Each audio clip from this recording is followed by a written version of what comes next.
On the 21st of July 1989, during a live performance for MTV, the playback device failed and began to skip.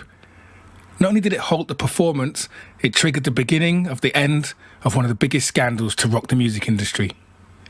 This is the story of Milli Vanilli. Milli Vanilli was put together in 1988 by German producer and songwriter Frank Farian.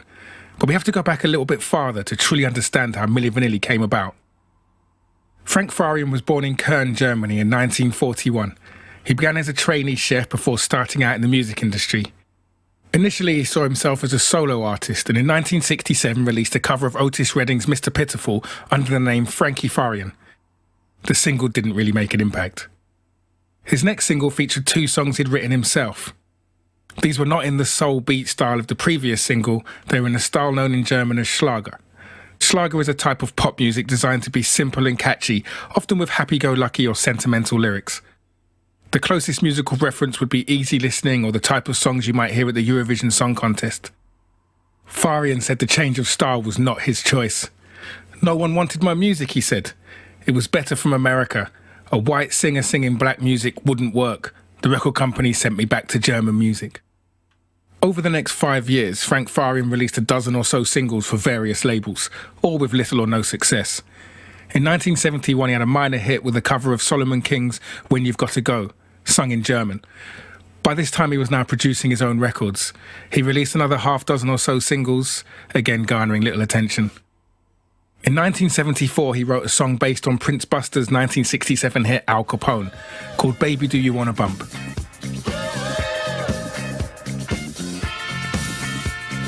The song mixed the jaunty ska tune's horn lines with his Schlager-style pop vocals and some hints of disco.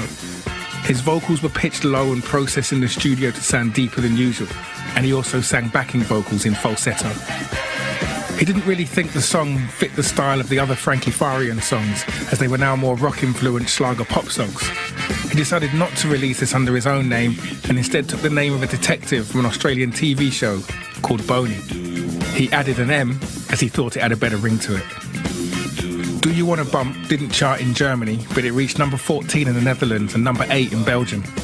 Soon there were requests for BONEY M to perform the song live. The cover of the single didn't feature Farian's face like his other releases, so nobody actually knew what BONEY M looked like. He decided instead of fronting the song himself, he would hire models and dancers to appear live and mime to his vocals. First to join the lineup was Maisie Williams, a model from Montserrat, raised in Britain and now living in West Germany. She was approached while sitting in a restaurant with her friend Sheila, and although her brother Billy had told her she had a terrible voice and should keep working as a walking clothes hanger, she didn't say no when asked if she could sing. Her singing ability didn't actually matter, as all that was required of her was to look good on the stage and mime along to the falsetto backing vocals. So Maisie, along with Sheila, another girl and a guy, hit the road to promote BONEY M. They toured discos and did a few TV performances with that lineup before Sheila decided that miming to someone else's voice was not for her, and she left with aspirations of being an actual singer. The other 2 also left. Maisie stayed while other members came and went, until eventually Farian discovered dancer Bobby Farrell working as a DJ, and he joined the group along with Jamaican singer Marcia Barrett. By 1976, another Jamaican singer, Liz Mitchell, had also joined BONEY M. Inspired by the success of Do You Wanna Bump, Farian began working on an album for the group. Marcia Barrett and Liz Mitchell recorded all the female vocals, and Farian continued to record the male parts with the same pitch down and processed sound. For the live shows, Barrett and Mitchell would sing, while Bobby Farrell would mime to Farian's vocals. Bobby Farrell's live performances became one of the defining features of the group, but when it came to the recordings, he was barely involved at all. By the time he left the group in 1981, his total contribution to all 6 BONEY M albums was a rap on That's Bunununus, Train to Scarville, and a spoken introduction for We Kill the World, Don't Kill the World. None of the label copy or liner notes on early BONEY M records credit Bobby Farrell as a vocalist. It simply credits BONEY M with the performance. By the time they were listing individual performing credits, Farrell had left the group and been replaced by Reggie Sebo, who did in fact contribute to the recordings. The reasons for Farrell's departure vary depending on the source.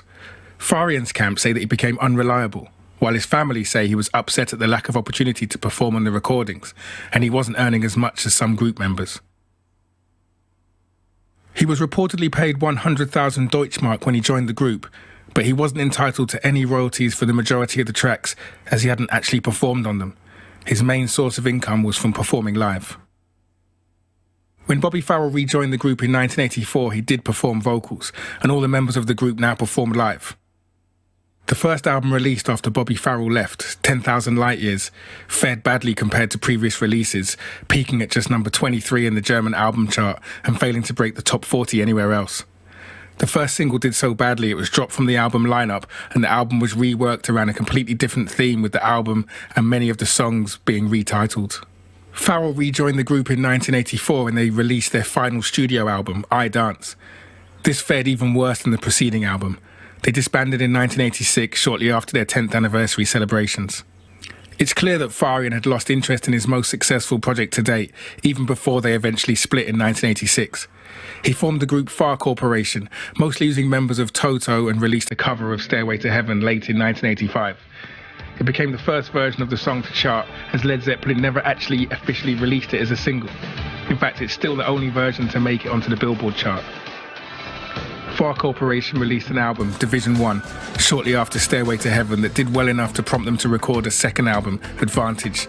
It was due to be released in 1987. However, both the first two singles failed to chart and the album was scrapped. Farian continued to work as a songwriter, producer and mixing engineer over the next few years. He mixed the 1986 Meatloaf album Blind Before I Stop and provided vocals for one of the tracks. It wasn't long, though, before another one of his creations was at centre stage. In 1987, DJ crew Newmarks from Annapolis, Maryland released a follow-up to their minor hit, Rhyme So Deaf, a rap track that had received national airplay in the USA. Have you ever heard Rhyme So Deaf? The new track was based on music written by local musician Bill Petaway, who worked at a gas station to get by. It developed the song with the other members of Newmarks who produced the beat, adding sample drums and stabs and giving it a similar sound to Rhyme So Deaf. The finished track, Girl You Know It's True, was released on Studio Records, and although it didn't have the same success in the USA as Rhyme So Deaf, it became a hit in the clubs in Germany. It wasn't long before Frank Farian heard the track and began working on his own version. He started by copying the drum beat hit for hit. His studio was equipped with all the latest drum machines, synthesizers and audio processors, so by the time he had finished copying the music, it sounded much bigger and heavier than the Newmarks' original. Next, he hired Linda and Jody Rocco, twin sisters from America now living in Germany, to start laying down the vocals. He played the Newmarks track in the studio for the Rocco twins to copy. Brad Howell and Charles Shaw were brought in to record the other vocals on the track. Charles Shaw performed the rap, and Brad Howell sang the chorus. Farian finished off the track and he knew he had a hit on his hands, but he didn't think the session singers had the right look to front the project. For 10 years he had sung vocals for BONEY M, and Bobby Farrell had mimed to them. They sold tens of millions of records and played concerts all over the world with nobody ever scrutinising them. The only objections came from Farrell, who went along with it for most of that time, so Farian decided he would try the same formula again. He instructed talent scouts and model agencies to find him suitable candidates to front his new project, much like when he was recruiting for BONEY M. Finding people to front the project was only half the problem. Farian also had to deal with the session singers, whom he'd largely kept in the dark about his plans for the project. Brad Howell was 45 when the song was recorded, and was already an accomplished session and touring musician who had played for an array of major artists like Madonna, Lionel Richie, Cher, Tina Turner, George Michael, Janet Jackson, and Bruce Springsteen, to name just a few. Howell had no objections to somebody else fronting the project and miming to his performance. Charles Shaw, on the other hand, was just 28 years old at the time and had aspirations of being a pop star in his own right. He would prove to be a problem later. Robert Pilatus was born in Munich in 1965. His mother was German and his father was an American soldier. He spent his first few years in an orphanage before eventually being adopted, age 4. His adoptive sister Carmen was a keen singer who liked to sing Elvis Presley songs, often while Rob strummed along on the guitar. Fabrice Morvan was born in Paris in 1966. His parents were from Guadeloupe, a French territory in the Caribbean. He moved to Germany in 1984 and soon became a regular in the club scene. When he met Rob Pilatus in Munich sometime in 1988, they clashed initially, as they had dated the same girls, as Fab put it, but they eventually decided to join forces and bonded over their love of music and clubbing. In many ways, the duo were opposites. Rob was loud and outgoing, while Fab was a little more quiet and reserved. One thing they did have in common, though, and that was their ambition to be pop stars. Together with another friend, Rob and Fab started a pop group called Empire Bazaar, and they released a single called Danse. They secured some TV spots to promote the single, but it never really went anywhere. While they waited for their big break to become pop stars, they took jobs as backup dancers and catalogue models to make ends meet. Rob even managed to get a gig playing guitar in a band of Eurovision Song Contest hopefuls. Rob knew a bunch of musicians who did sessions for Frank Farian. He and Fab would play football with them from time to time. It wasn't long before they were all jamming, with Rob and Fab on vocals. They got together for a live performance at Fasching, a Bavarian carnival that takes place around the end of February or early March. It's through this performance that Frank Farian apparently heard about the duo. He either saw them for himself personally, or someone had told him about the high-energy performances that would later become the Milli Vanilli trademark. Either way, he came to the conclusion that Rob and Fab would be perfect to front his new project. He arranged a meeting with the duo to discuss his plans. They met with him at his studio, a state-of-the-art facility on the outskirts of the city. Just a few years earlier, Stevie Wonder recorded his #1 hit and best-selling song to date, I Just Called to Say I Love You, in the same studio.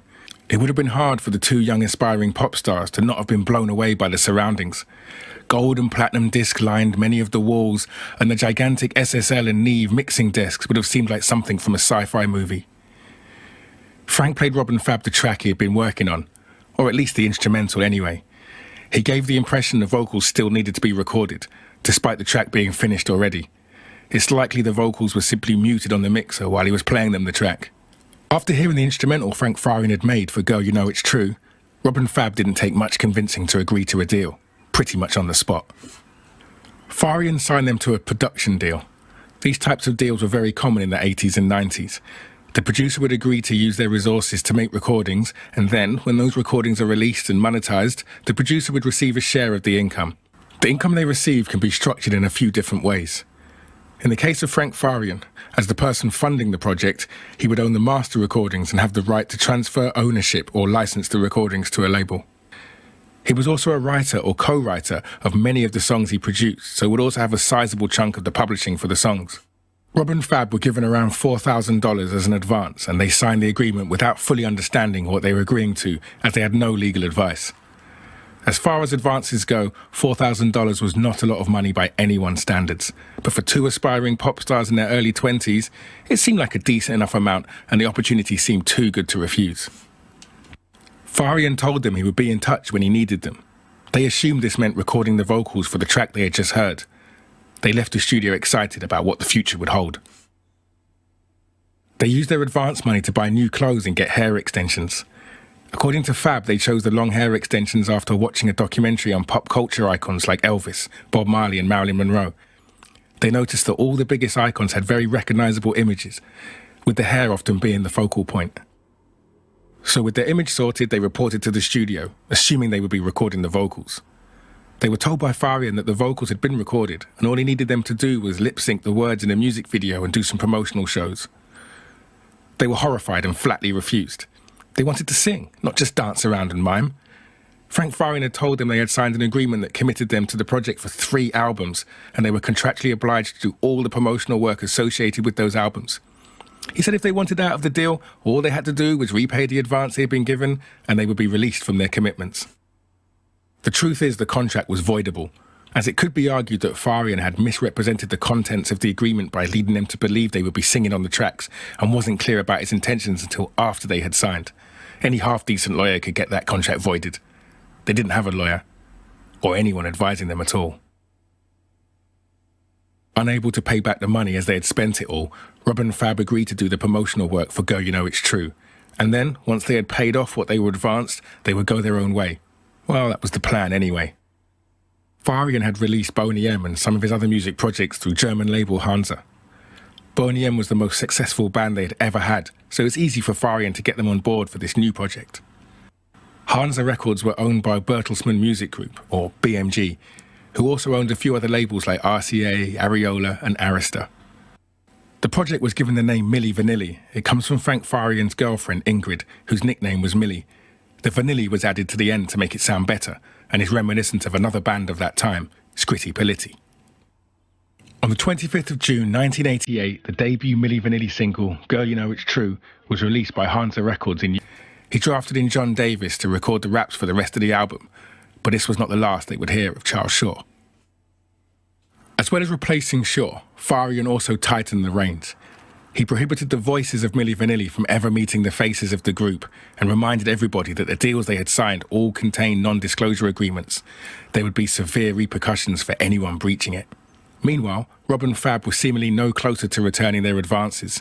It wasn't just the $4,000 now, as they had been receiving regular money from Farian for their living expenses. They were caught in a sort of vicious circle. They needed money to pay rent and other day-to-day costs, but then needed to do more shows and more promotional work in an attempt to pay it off and get out of the deal. It's also likely that the thrill of performing to large audiences of adoring fans and the regular income that brings was hard to walk away from. For whatever reasons, Rob and Fab continued to go along with it.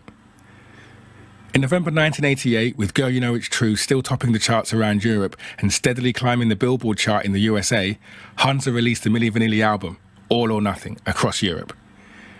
8 of the 13 tracks on the album were written or co-written by Frank Farian, which means he would receive just over 60% of the publishing. To put that into dollars, the mechanical licenses paid by Hansa to the writers of the tracks, just in Germany alone, would be worth over $20,000 to Farian. These royalties are paid when the records are manufactured before even a single unit is sold. He would later also, Don't Forget My Number, was released in Europe. And although it didn't reach the heights of their debut single, it still charted all across Europe and made the top 10 in Germany, Netherlands and Spain. On the 21st of July 1989, Milli Vanilli took to the stage for a performance on MTV at a theme park in Bristol, Connecticut. Partway through the performance, the device responsible for playback jammed and kept repeating the line, "Girl, you know it's, girl, you know it's, girl, you know it's," over and over and over. Girl, you know it's, girl, you know it's, girl, you know it's. I wanted to die. It stopped. Girl, you know it's, girl, you know it's, girl. 80,000 people. Girl, you know it's, girl, you know. You know, I couldn't repeat it 15 times. Girl, it got obvious still. So I stopped, I panicked, I ran off stage. Girl, you know it's, girl, you know. Julie Brown, who used to work for MTV, ran after me. I didn't want to go back to the stage. I had enough. 80,000 people waiting. I said, I have enough. I quit. MTV host Downtown Julie Brown ran after him and, after some gentle persuasion, convinced him to finish the performance. With a bit of pushing and screaming and a couple of F words, I think, as well, I got them back out there, Brown explained. They were 2 weeks after the now infamous incident. Milli Vanilli released their third single, Girl, I'm Gonna Miss You. It entered the charts on August the 5th, 1989, and on September 5th, they set off on their first European tour lasting 10 weeks. Halfway through the tour, their fourth single, Blame It on the Rain, was released. The song was written by Diane Warren and gave the group their third US #1. The song it knocked off the top spot, Bad English Is When I See You Smile, was also penned by Diane Warren. Charles Shaw performed the rap on the first single but was fired shortly after it was released. In December 1989, with Blame It on the Rain still on the top spot on the charts, Charles Shaw made good on his earlier threats. He told New York Newsday writer John Leland that Rob and Fab were imposters who hadn't sung a single note, and he was one of the 3 actual singers on Milli Vanilli's hit debut album. He retracted the statement shortly after, saying it was a publicity stunt to promote his own upcoming release. Frank Farian is reported to have paid $155,000 for the retraction and Shaw's continued silence.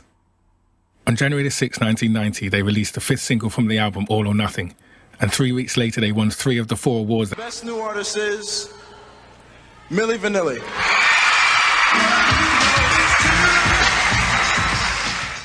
As they made their way to the stage to accept the award from Young MC and Chris Christopherson, they looked elated, but inside I'm sure it was dawning on them now it was only a matter of when, not if, the truth would come out. Surely now as Grammy winners the scrutiny would be too much? Some music journalists felt that Milli Vanilli were not worthy winners of the Grammy. Rolling Stone magazine named them the worst act of 1989 and Girl You Know It's True the worst album. However, it seemed Milli Vanilli had a completely different opinion of themselves. In a Time magazine interview in April '89, Rob was quoted as saying, "Musically, we are more talented than Paul McCartney. Mick Jagger, his lines are not clear. He don't know how he should produce a sound. I'm the new modern rock and roll. I'm the new Elvis." Fab would later claim Rob was misquoted and taken out of context, but it's easy to believe that by now Rob was starting to buy into his own hype. After the Time article was published, the tide began to turn. The record sales slowed down and the coverage in the press was less favourable. Rob and Fab are sitting in the hotel one night after a gig and they turn on the TV. This you go out and see the latest, hottest, freshest, exciting dances, but don't do them. No. Do this instead. Now you are doing Milli Vanilli. So get a friend. Because it takes two jerks to be Milli Vanilli. And remember, Don't forget our number. So act now because we are almost out of style. They were the butt of the joke, but it wasn't just the Wayans. David Letterman did one of his famous top 10 lists on 10 jobs Milli Vanilli could do other than music. Top 10 new jobs for Milli Vanilli. Number 10, open law firm of Jacoby Myers, Milli Vanilli. Number 9, camp counselors in Father Flanagan's Pretty Boys Town. Number 8, Jamaican pickpockets in American Express commercial. Number 7, try to sell Ben & Jerry's on idea for Milli Vanilla. Number 6, cartoon pals to Chili Willy. Number 5, professional objects of scorn and ridicule for years to come. Number 4, fact checkers at 2020 in the buckwheat division. Number 3, even newer kids on the block. Number 2, extremely groovy fry cooks. And the number 1 new job for Milli Vanilli, who cares, just as long as we don't hear from them ever again. They knew Frank Farian had started on a second album with the same singers as before. They decided enough was enough. They didn't want to just be lip-syncing anymore. They demanded to be able to sing on the next album or they would have no involvement. The standoff lasted a few months until eventually Frank Farian flew to LA and broke the story himself in November of 1990. His version of events is quite different to Robin Fab's. Robin Fab comes in the very early in '88. He comes in the studio, or in the end of '87. He has an idea when you have maybe it's something possible for demos that was very bad, and they looks very great. And I think maybe in the next time we have an idea for you. And then we created the music, Girl, You Know It's True. The name was finished and the music was finished, and then make one click in my mind, and the crazy idea was born. After 10 minutes I was in the studio and they made the rap and they made a song, they sing in the studio, and it was very bad. Thrown under the bus by Farian and abandoned by their fair-weather friends, Rob and Fab were left to face the music on their own. Their record label, Arista, effectively disowned them. According to one Arista employee, the platinum discs for Milli Vanilli were taken down the same day the news broke. Rob and Fab organised a press conference not long after Farian dropped the bombshell. Inside the building, over 100 journalists waited, eager to grill them on the details of their deception. Meanwhile, outside, protesters had gathered and began destroying copies of their album. Rob and Fab were keen to show the reason they didn't sing wasn't because they couldn't. I'm in love with you, girl, cause you're on my mind. And you're the one I think about most every time. And when you crack a smile and everything you do.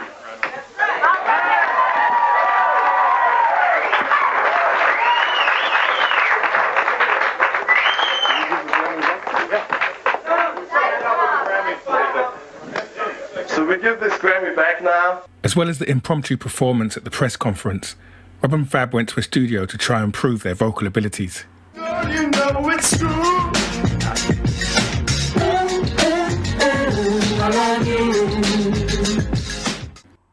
A week after Rob and Fab offered to give back their Grammy, the award was officially rescinded.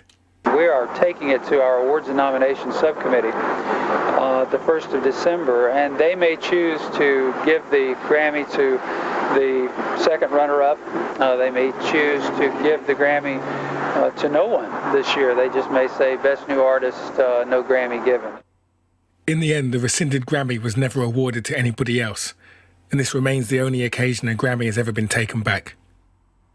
Finally freed from their contract, they no longer had to keep the secret, and they wanted to get their side of the story out.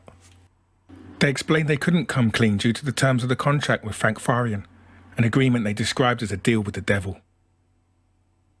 Frank Farian doesn't think he did wrong by Rob or Fab, quite the opposite. I made them rich. Rob and Fab got 3 million marks, $2.1 million from us. The record companies were very satisfied. The real singers also got rich, and Frank Farian got even richer. Only Rob Pilatus wanted much more. Milli Vanilli were the subject of numerous lawsuits. often initiated by money-hungry lawyers, inadvertently proving the old adage, where there's a hit, there's a writ. Many of the lawsuits lacked merit. Just listen to this plaintiff try and explain the personal damage he felt was inflicted upon him by the deception. When I listened to the music, I would sort of picture them singing, and because all their photos and stuff are on the covers, I sort of just associated the music with them, and that's how I looked up to them. People are buying the singer who sings the songs. They're not just buying the sounds that are being uttered. When somebody goes into the store to buy a Milli Vanilli album, they expect to be buying an album that is sung by Morvan and Palladius, and they weren't buying that. In addition to the refund for the cost of the album, David Stalder's mother was seeking $25,000 in damages from not just Rob and Fab, but also from Arista and even the record store they bought the album from. This was not awarded, and the case was dismissed. This is just one of 26 lawsuits that named Arista as defendants. Rather than be dragged through endless public trials and risk the extent of their own culpability being revealed, Arista offered a settlement. Special announcement. Did you purchase or receive by gift before November 27, 1990, a Milli Vanilli recording, a ticket to a concert at which Milli Vanilli performed, or Milli Vanilli merchandise? If so, listen carefully to this important message about a pending Milli Vanilli lawsuit that may affect your rights. If you fall into any of these three categories, you are a member of a proposed class in an action in the Circuit Court of Cook County, Chicago, Illinois. A tentative settlement has been reached in this action, which is subject to court approval and which may entitle you to a cash rebate. Your rights may be affected by this litigation and settlement of this action. If you wish to be excluded from or object to the settlement, you must file and mail your objection and/or request for exclusion no later than December 9, 1991. The court expresses no opinion as to the merit or lack of merit of the lawsuit.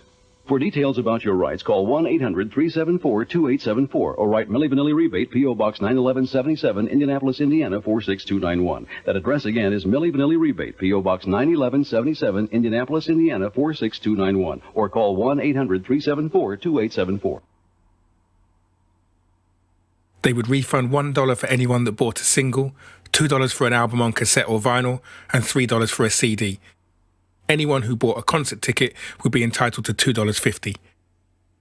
Around 10 million people were eligible for the refund. Only around 100,000 actually applied. It's unknown if they ever received the refunds. What is known is the lawyers definitely collected their $675,000 fee.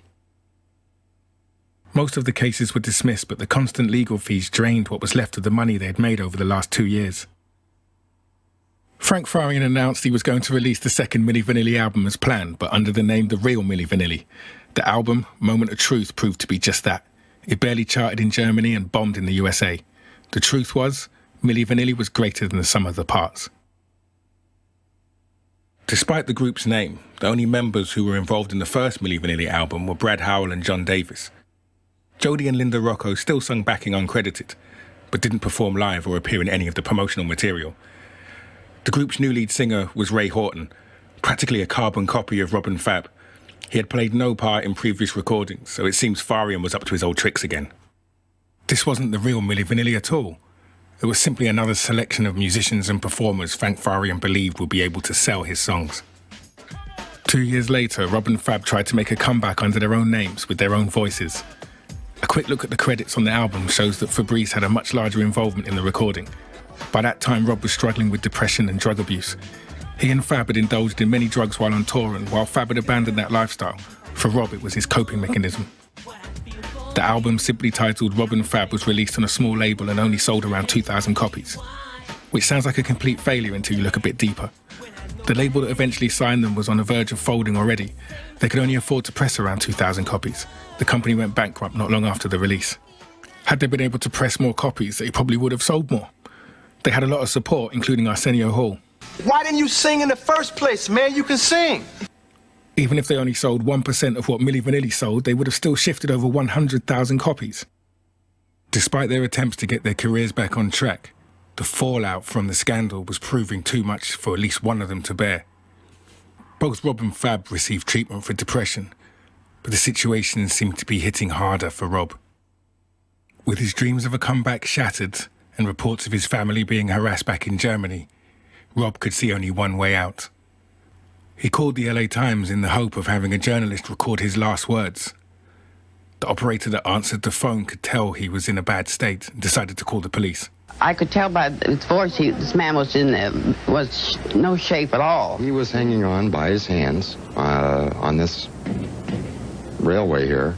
I yelled up to him, and I told him no, he didn't want to do this. We then formulated a plan where we could gain entry into room 909 next door, and once we were set in position in room 909, our station desk telephoned Mr. Pilatus' room, and as Mr. Pilatus left the balcony to answer the telephone, we then walked across the balcony into the room and detained him. Rob spent the next 72 hours hospitalised under suicide watch. His mental state did appear to be improving. He had thanked the deputies that had saved his life. After failing to sell the real Milli Vanilli and the same music repackaged again as Try and Be, Farian decided he would try to make a Milli Vanilli record with Rob and Fab actually singing. They started work on the album Back in Attack in 1997. Rob was still battling depression and drug addiction throughout the production of the album.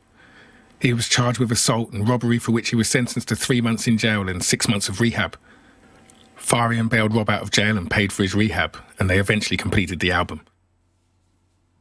However, on April 2nd, 1998, just prior to the promotional tour for the album, Rob was found dead of a suspected alcohol and prescription drug overdose in his hotel room in Frankfurt. His death was ruled an accident. The album was never released.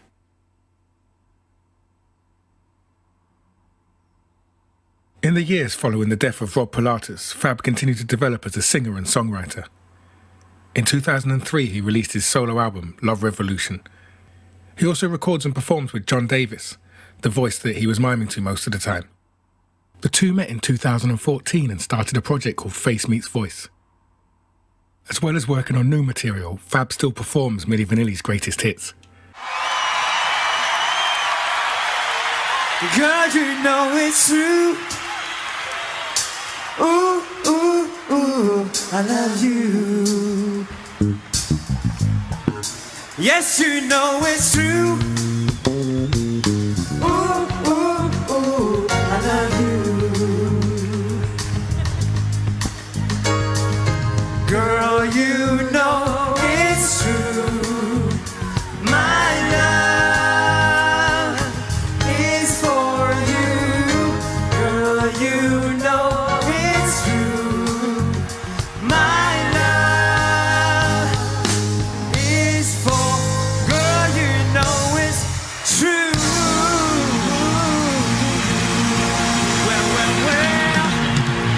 Well.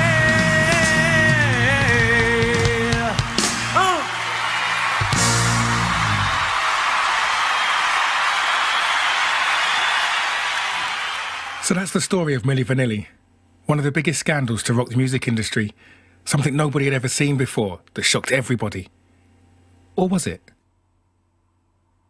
No representative of a major record company would discuss them with CNN on camera. And here's one reason why. Sources tell us Milli Vanilli are not the only imposters in town. Milli Vanilli are not the only imposters in town.